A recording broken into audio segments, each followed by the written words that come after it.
I could have your attention in the media center. We're going to continue on with our post-race media availability in the Monster Energy NASCAR Cup Series. And we're joined now by the driver who is currently the points leader of the Monster Energy NASCAR Cup Series, and that is Chase Elliott, driver of the number 24 Napa Auto Parts Chevrolet for Hendrick Motorsports, who won tonight's Can-Am Duel race number 1. Chase, walk us through that accomplishment and how you feel at this point in time. Yeah, I know they just started that one, so I'll be quick. But, no, it was definitely a great way to start the season. And as I said on TV, I know it's just a dual win, and you obviously wish it was Sunday and counted towards the playoffs. But it still means a lot to me. It means a lot to our team. Happy to have Napa colors on board tonight, and had some big steam under the hood, which was a huge factor in keeping us out front. So. Glad we were able to race and stay aggressive and battle those guys, and hopefully we can dial it in just a little better for Sunday and give it another shot. Outstanding. We'll go to Holly and then the Jim. Congratulations, Chase. I know that you're always very modest, but can you say that you feel like you should be considered a favorite for the Daytona 500?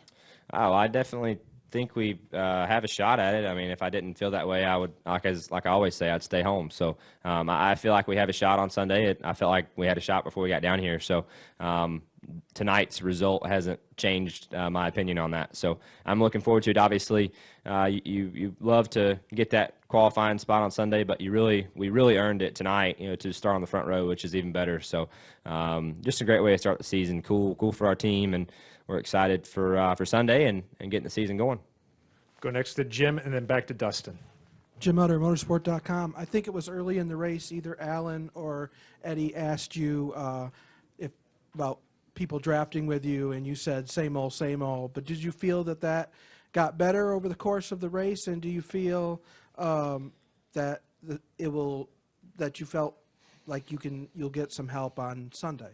Well, yeah, I think it just depends, and obviously guys are going to do what they feel like is best for them. That's just the fact of life when it comes to racing. So you don't blame them for doing their own thing, but sometimes you just got to make your own, kind of do your own thing and try to make your own lane, and you certainly have to have some people go with you at some point to move forward, and definitely I feel like after that lap 25 caution, I'm not sure if it's just how the lanes lined up and the lanes that opened up for us that we were able to push our way up through there. But the big thing was we had a good car.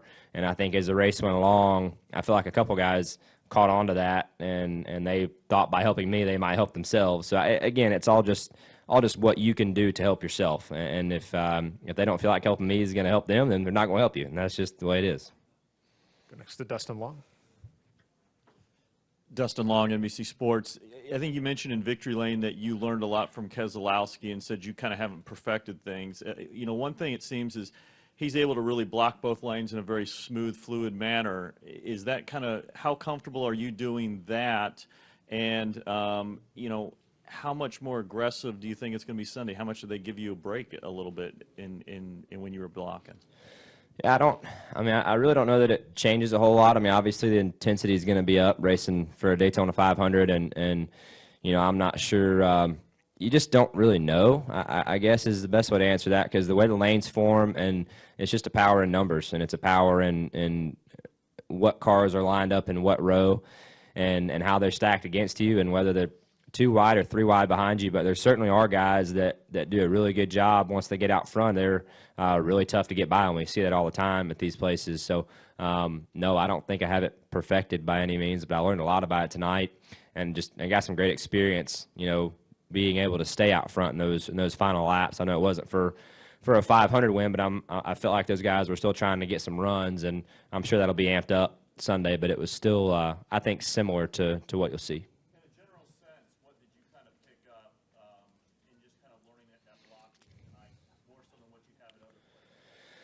I feel like one of the biggest things I picked up on was who the players were tonight, and who's going to be good on Sunday, and what cars to look out for. So I have learned a couple things I'm going to keep in back of my mind on that, and I think that's the biggest thing. It's obviously very circumstantial. We could show up. It's going to change time to time as you come back to these plate races. Guys are going to get better. Some guys are going to fall off. So it was good to learn about that, and then I'm eager to get back and see how these guys do. I know with as good as our motors are run tonight, I feel like Dale's going to be really tough. So we'll see.